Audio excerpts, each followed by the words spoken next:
Hi friends, welcome back to our channel. ఈరోజు మా చెల్లె హాస్టల్ నుంచి వచ్చింది. అక్క ఈరోజు కీసర టెంపుల్కి వెళ్దాము అని అంటే సరే అని చెప్పేసి ఈరోజు మేము కీసర టెంపుల్కి వెళ్తున్నాము. ఎలా వెళ్తున్నాము అనేది మీకు చూపిస్తాము, ఓకేనా?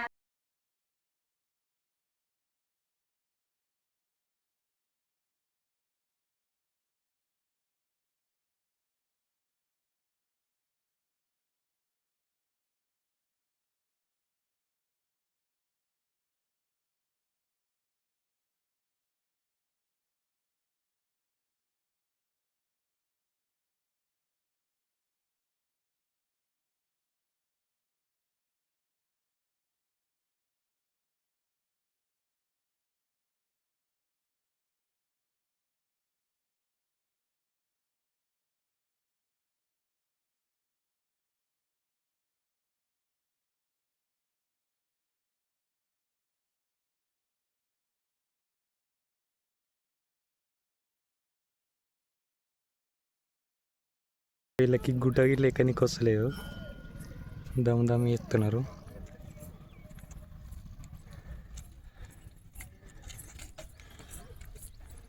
హాయ్ ఫ్రెండ్స్, ఎక్కేసేసా. అమ్మ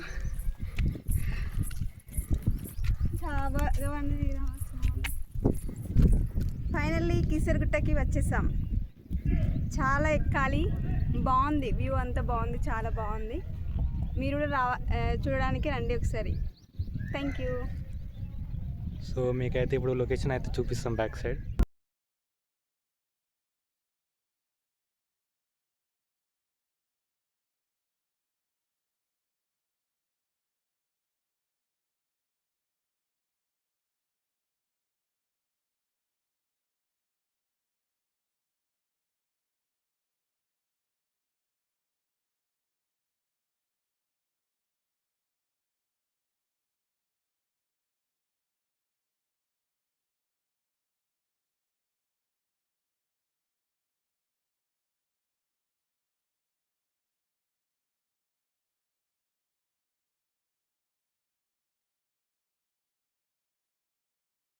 టెంపుల్ లోపలికి దర్శనం చేసుకోవడానికి అయితే వెళ్తున్నాము. ఇంకా 2 డేస్లో శివరాత్రి పండగ స్టార్ట్ అవుతుంది కాబట్టి భక్తుల కోసం అయితే అన్ని ఏర్పాట్లు అయితే చేస్తున్నారు. టెంపుల్ టైమింగ్ వచ్చేసి మార్నింగ్ నుండి 1 o'clock వరకు ఓపెన్ ఉంటుంది. మళ్ళీ 3కి ఓపెన్ చేస్తారు. 1 నుంచి అయితే క్లోజ్ చేసేస్తారు. మనం వెళ్ళినా కానీ మళ్ళీ దర్శనం కూడా కాదు. వెళ్ళిన వాళ్ళైనా మళ్ళీ 3 నుంచి వెళ్ళి దర్శనం స్టార్ట్ అవుతుంది. గుడి యొక్క విశిష్టత గురించి అయ్యగారు కూడా చాలా బాగా చెప్పారు. అది మీరు వినాలి అంటే వీడియోని స్కిప్ చేయకుండా చూడండి. ఈ మంకీకి పెరుగు ప్యాకెటో పాల ప్యాకెటో కానీ ఎడ దొరికిందో అని దాన్ని తినుకుంటూ కూర్చుంటుంది. మా చిన్న చెల్లెని చూస్తుంది అనమాట. మా చిన్న చెల్లెనేమో వెళ్ళి దానికి ఏదో ఒకటి ఇస్తాను అని చెప్పేసి ఓ బాదం అయితే తీసుకొని వెళ్ళింది, దానికి ఇస్తాను అని చెప్పేసి.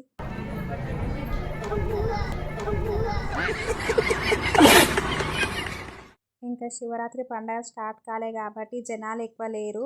భక్తుల కంటే ఎక్కువ ఈ టెంపుల్ దగ్గర మంకీసే ఎక్కువగా ఉన్నాయి. ఎక్కడ చూడు మంకీలే కనిపిస్తూ ఉంటాయి. మా ఛానల్ని సబ్స్క్రైబ్ చేసుకొని వాళ్ళు సబ్స్క్రైబ్ చేసుకోండి, లైక్ చేయండి, షేర్ చేయండి, కామెంట్ చేయండి. వృద్ధులకు వికలాంగులకు స్పెషల్ దర్శనం అయితే ఉంటుంది. మన హైదరాబాద్ నుంచి కీసరగుట్టకి వెళ్ళాలి అంటే ఓన్లీ 10 kilometers మాత్రమే ఉంటుంది.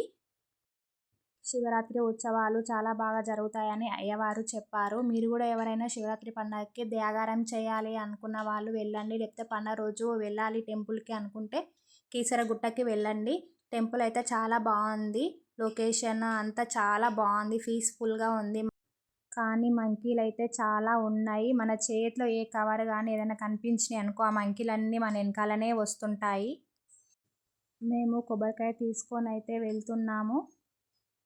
నేను ఎక్కువ టెంపుల్కి ఎప్పుడు వెళ్ళినా కానీ ఎక్కువ ఏది మొక్కుకోను. అందరు బాగుండాలి, అందులో నేను ఉండాలి, నా పిల్లలు మంచిగా ఉండాలి నా కోసమే వెయిట్ చేస్తున్నావా అని. నువ్వు పోతావు, మేము పోతాం అటు చుట్టూ ఏమద్దా చెట్లకి వేసుకొని పోతాయి.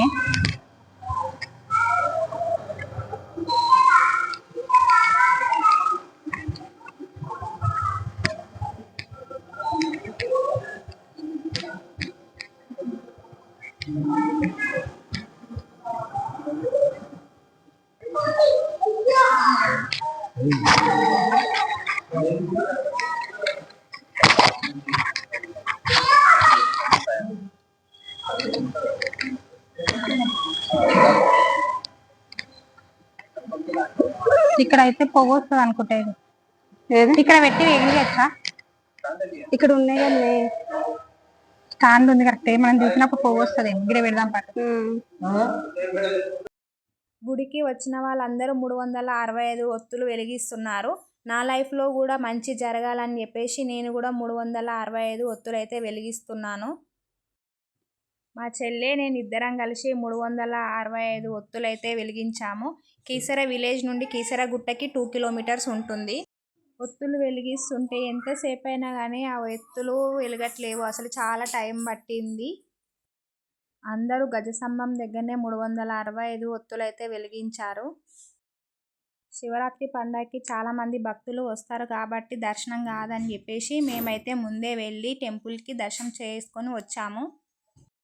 ఏం ఫెస్టివల్స్ లేనప్పుడు మనం టెంపుల్కి వెళ్తే మనకు మంచిగా దర్శనం అవుతుంది. ఏదైనా ఫెస్టివల్ ఉన్నప్పుడు మనం టెంపుల్కి వెళ్ళాం అనుకో, ఫుల్ జనాలు ఉంటారు. ఆ జనాలల్లా మనకు దర్శనం కాదు, ఏం కాదు. నడవండి ముందుకు నడవాలి అని చెప్పేసి గెంటేస్తూనే ఉంటారు. మనం ఇక ఆగమాగం దర్శనం చేసుకొని అయితే రావాల్సి వస్తుంది. ఈ వీడియో చూసే వాళ్ళల్లో మీరెవరైనా టెంపుల్కి వెళ్ళిన వాళ్ళు ఎవరైనా ఉంటే ఎలా ఉందో కామెంట్ సెక్షన్లో కామెంట్ చేయండి. మా చెల్లి నేను 2 అగరబత్తులు పట్టుకొని ఊపేది ఊపుతున్నాం, ఇచ్చేది ఇస్తున్నాం హారతి. మా చెల్లెనైతే ఏం మొక్కుకుంటుందో కానీ గట్టిగానే మొక్కుకున్నట్టుంది, కోరిక మంచిగా నెరవేరాలని. తీసుకో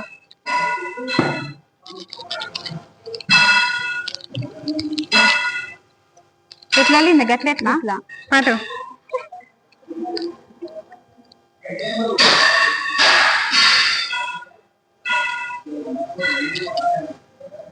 మొత్తం వెళ్ళలే కదా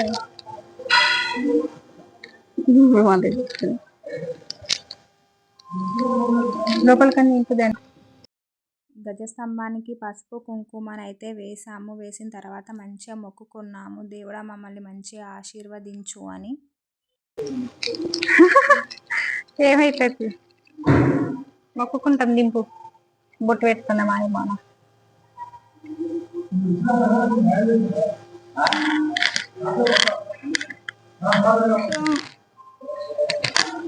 కవర్ జరగట్టే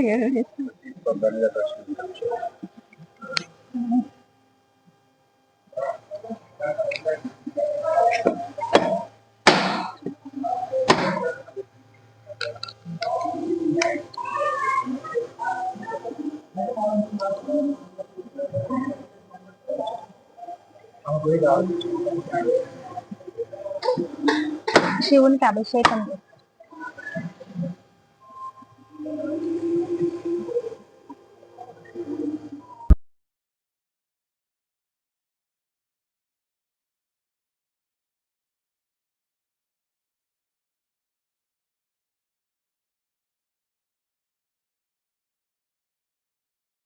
పోతుంది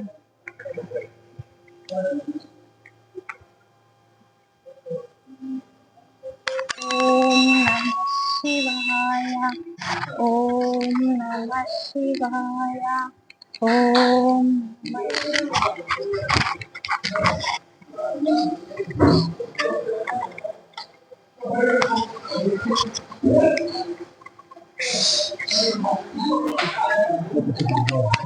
కీసర ప్రత్యేకత ఏంటి సార్?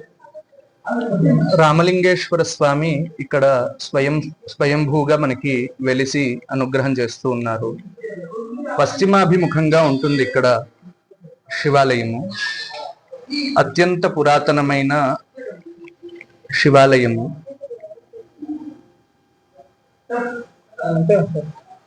ఇంకా విష్ణుకుండుల కాలం నుంచి ఇక్కడ అప్పటి నుంచి వాళ్ళు పరిపాలించారు. ఇది అంటే రాముడు చిన్న కథ చెప్తారు దానికి, అందరికీ చాలా ప్రసిద్ధమైన కథ అది.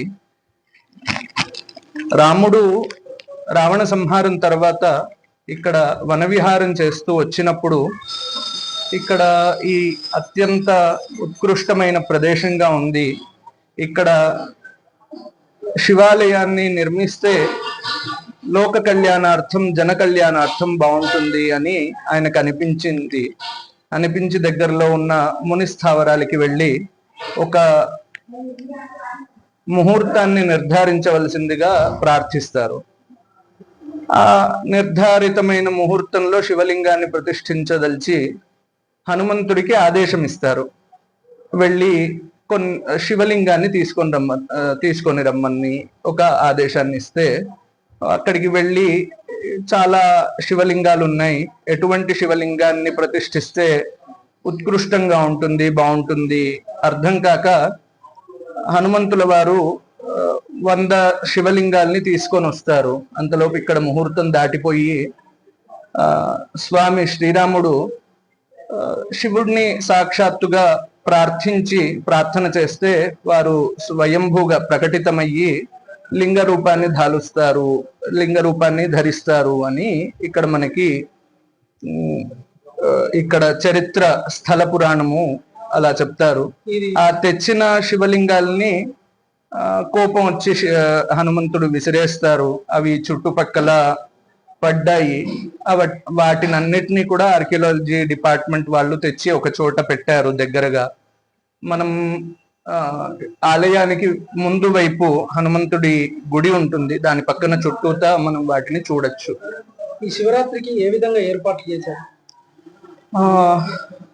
ఇక్కడ ఈవో గారు అలాగే చైర్మన్ గారు చాలా శ్రద్ధగా వచ్చే భక్తులందరి కోసం అత్యంత ఉత్తమమైనటువంటి ఏర్పాట్లను చేస్తున్నారు అని మనకు కనిపిస్తున్నాయి ప్రత్యక్షంగా. ఎంతమంది భక్తులు వచ్చినా వాళ్ళందరికీ అన్ని సౌకర్యాలు కల్పిస్తున్నారు. మహిళలకు ప్రత్యేక లైన్లు ఏమైనా ఉన్నాయా? అందరితో సాధారణంగా రావాల్సిందా? ఆ విషయం నాకు తెలియదు, ఎందుకంటే నేను అడ్మినిస్ట్రేషన్ వైపు ఉన్నవాడిని కాదు. శివరాత్రి రోజు మీరు ఏదైతే జాగారం ఉంటున్నారో వాళ్ళకి ఫ్రూట్స్ కానీ మీ ఇతరత్ర కార్యక్రమాలు చేయడానికి ఇక్కడ టెంపుల్ వాళ్ళు ఏ విధంగా నిర్వహిస్తున్నారు కార్యక్రమం? ఇంతకు ముందు చెప్పినట్టుగా ఈ ప్రశ్న మీరు అడ్మినిస్ట్రేషన్ వైపు ఉన్న వాళ్ళని అడిగితే అది ఉత్తమంగా ఉంటుంది. నేను ఇక్కడ రిలీజియస్ స్టాఫ్ లో ఉన్నాను. ఇక్కడ పూజా కార్యక్రమాలకు సంబంధించిన విషయాలు మాత్రం నాకు తెలుస్తాయి. అందులో కూడా నేను వేద పండితుడిని కాబట్టి వేదానికి సంబంధించిన విషయాలు నాకు తెలుస్తాయి. అది అడ్మినిస్ట్రేషన్ పరంగా వాళ్ళకి తెలుస్తాయి. ఉదయం టైంలో పూజ ఏ టైంకి స్టార్ట్ అవుతుంది? ఉదయాన్నే రోజు అంటే బ్రహ్మోత్సవాలు ఇప్పుడు నడుస్తున్నాయి. 24వ తారీఖు విఘ్నేశ్వర పూజ సుమారుగా 8 ప్రారంభం అవుతుంది. మొత్తం ఎన్ని రోజులు ఉంటాయి? 6 రోజులు ఉంటాయని అంటున్నారు. 24 నుంచి 1వ తారీఖు మనకి పూర్ణాహుతి, మహాపూర్ణాహుతి. సుమారుగా 11కి మహాపూర్ణాహుతి ఉంటుంది. దాంతో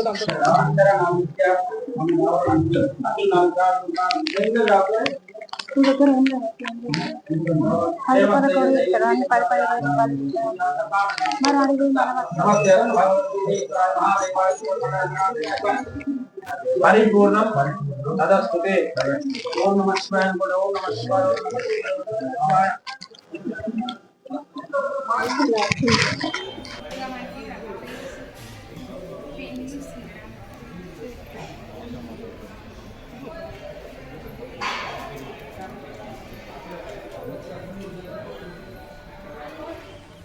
అసలు నాకేం తక్కువైందంట్రా? అందం లేదా? యాక్టింగ్ రాదా? బాడీ లేదా? డాన్స్ రాదా? డూప్ లేకుండా ఫైట్ చేయగలిగిన కెపాసిటీ లేదా? చెప్పండి రా, చెప్పండి.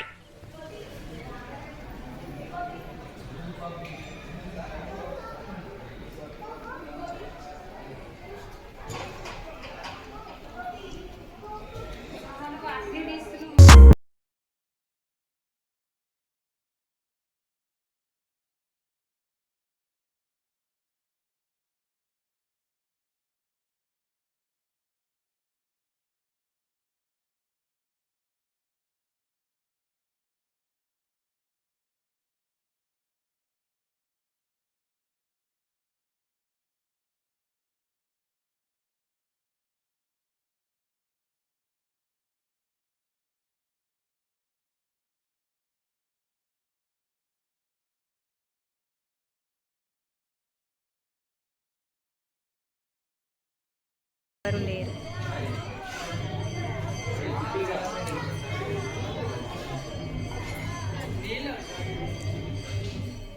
మాది దర్శనం అయితే కంప్లీట్ అయింది. దర్శనం కూడా చాలా బాగా జరిగింది. మధ్యాహ్నం 1 తర్వాత అక్కడ అన్నదానం కూడా ఉంటుంది. నేను లడ్డు తీసుకుందామంటే అక్కడ టైం అయిపోయిందని చెప్పేసి ఆ లడ్డు కౌంటర్ బంద్ చేసిర్రు. నాకు పులిహోర దొరకలే, లడ్డు దొరకలే, ప్రసాదమే తీసుకోలే అసలు మేము. గుడి దగ్గరికి వెళ్ళగానే లడ్డు స్మెల్ అయితే సూపర్గా వస్తుంది. లడ్డు తీసుకుందాము అని అనుకునేసరికే లడ్డు కౌంటర్ క్లోజ్ అయిపోయింది. మేమైతే ఏం ప్రసారాలు తీసుకోకుండానే వచ్చేసాము. మనము గుడి లోపలికి వెళ్ళక ముందుకే అక్కడ శివుడు శివలింగం ఉంటుంది. ఇక్కడ దర్శనం చేసుకున్న తర్వాతనే మనం గుడి లోపలికి వెళ్ళాలి. గుడికి దగ్గరలోనే చాలా శివలింగాలు ఉన్నాయి. మీరు కూడా వాటిని దర్శనం చేసుకోండి. ఇక్కడ చాలా పెద్ద హనుమంతుని విగ్రహం ఉంది.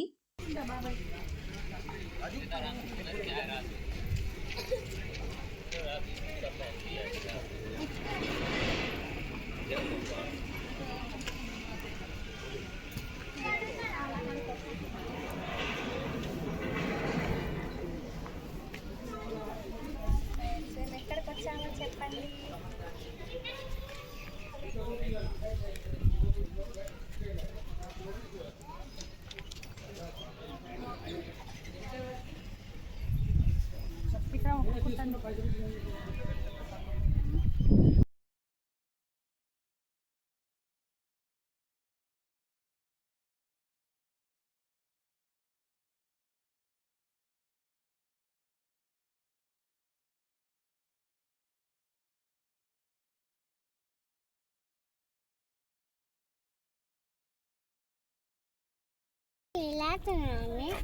నువ్వు పంది కాదు పంది పిల్లని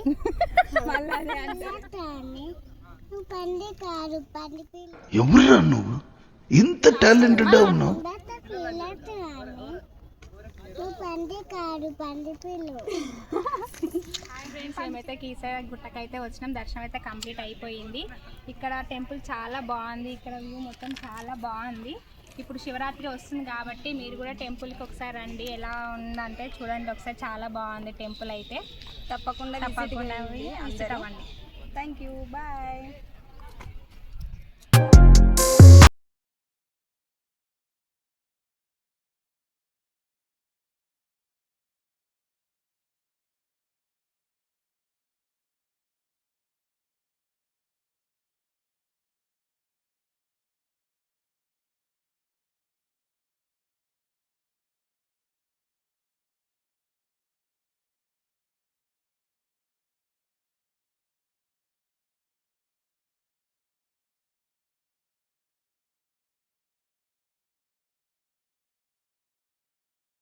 మేము దారిలో వెళ్తుండగా ఒక బేకరీ కనిపించింది. బేకరీకి వెళ్ళి థమ్స్ అప్ కర్రీ పఫ్స్ అయితే తీసుకొని అక్కడే కూర్చొని తిని కాసేపు ఉన్నాము.